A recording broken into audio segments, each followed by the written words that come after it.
বন্ধু, আমার মুসলমান ভাইরা, আমার বন্ধুগণ, নবীর ভালোবাসা যদি অন্তরের মধ্যে নিয়ে আসতে চাই, তাহলে প্রাসঙ্গিক জাগতিক জগতের যে সমস্ত জিনিস, এগুলো বাদ দিয়া নবীর সুন্নত আমাদের মানার দরকার। বলেন তো আছে না নাই? আজকে নবীর সুন্নত কোথায় পাবেন? আজকে ব্যবসার মধ্যে নবীর সুন্নত নাই, আজকে চাকরির মধ্যে নবীর সুন্নত নাই, আজকে জমির আল কাটতে যাইয়ে বেশি করে কাটি, আবার দাবি করি আমি নবীর উম্মত, আমি দাবি করি নবীর উম্মত, ব্যবসার মধ্যে যে ওজনে কম দেই, এরকম নবীর উম্মত আছে না নাই? জোরে বলেন আছে না নাই? ও তুমি হজ করিয়া করবা কি, নামাজ করিয়া করবা কি, হাইরে কলবেতে থাকে যদি তোমার ভরা শয়তানি, ওরে অন্তরেতে থাকে যদি তোমার দারুণ শয়তানি। হজ করিয়া তুমি হয়েছো হাজি, মনটা তো তোমার বড়ই পাজি, সাত ধরা ধান এক মনে বেসনি। হাজির দোকান থেকে নিয়ে আসছে, কি মাপামাপি করবা? এদিকে ধান মাপে নিয়ে যায়, দেখে সাত ধরাই এক মন। কয় ধরা?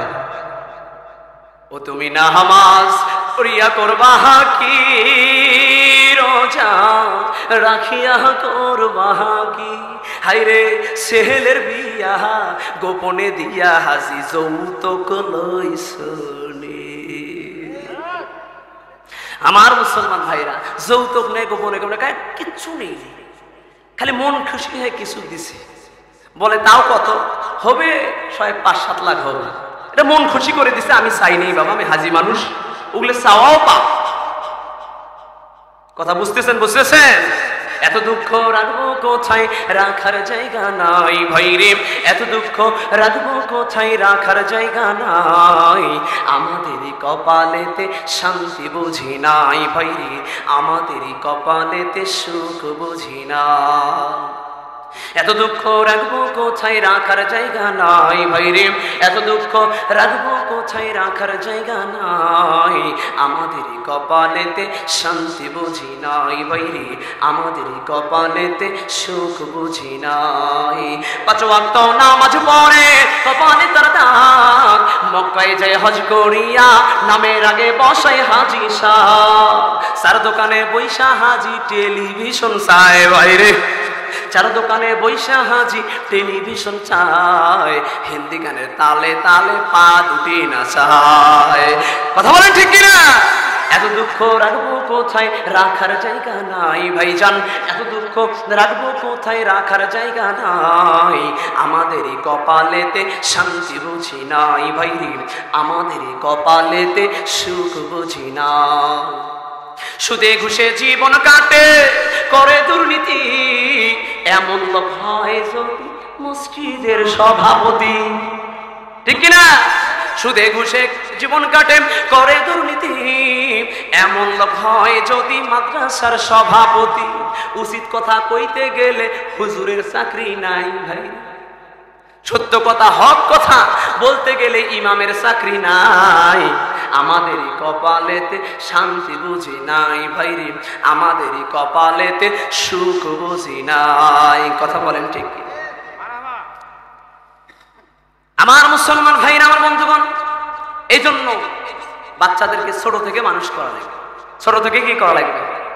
মানুষ করতে হবে। ছোট থেকে কোরআন হাদিসের জ্ঞানে জ্ঞানী করতে হবে। ছোট থেকে কোরআন হাদিসের জ্ঞানে জ্ঞানী করলেন না, বড় হয়ে গেল হুজুরের কাছে যায় তাবিজ দিতে। হুজুর, বাচ্চাটা খুব খারাপ হয়ে গেছে, হুজুর কথা শোনে না, বাপের কথা শোনে না, মায়ের কথা শোনে না, এলাকাবাসী কারো কথা শোনে না, হুজুর এমন একটা তাবিজ দেন, ওই তাবিজে দেন ভালো হয়। হুজুর তাবিজ নিয়ে দিছে, যে তাবিজ দিছে কি ভালো হবে গো, ভালো হওয়ার থেকে আরো বেশি খারাপ হয়েছে। বলে কেন? বলে ওই বাচ্চাটা কেমনে ভালো হবে, তার তো ভিত্তিটা নাই। কি নাই? ভিত্তি নাই। যার ভিত্তি নাই সে কিন্তু নরভরা হয়। কথা বলেন ঠিক কি?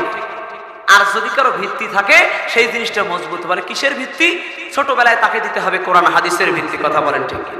এই যে আপনারা যে মাদ্রাসায় বসে আছেন, এই মাদ্রাসা হলো মানুষ গড়ার কারিগর। কথা বলেন ঠিক কি? এখানে মানুষ তৈরি করা হয়, বাচ্চাদের ভিত্তি স্থাপন করা হয়। যদি আপনার সন্তানকে, আপনার ভাই ভাতিজাকে, আপনার আশেপাশের বাচ্চাগুলো, প্রতিবেশীর বাচ্চাগুলোকে একটু কথাবার্তা বলিয়া একটু যদি এই মাদ্রাসায় দিতে পারেন, এমনও হতে পারে আপনার সন্তানটাকে ভালো মানুষ বানাইতে পারেন নাই, আপনার ছেলেটা ভালো মানুষ হয় নাই, আপনার কথায় আরেকজনের বাচ্চা মাদ্রাসায় দিছে, সেই বাচ্চাটা ভালো মানুষ হয়ে গেছে। এমনও হইতে পারে কিয়ামতের কঠিন হাসরের ময়দানে ওই বাচ্চার জন্য আপনি নাজাত পেয়ে যাবেন। কথা বলেন ঠিক কি?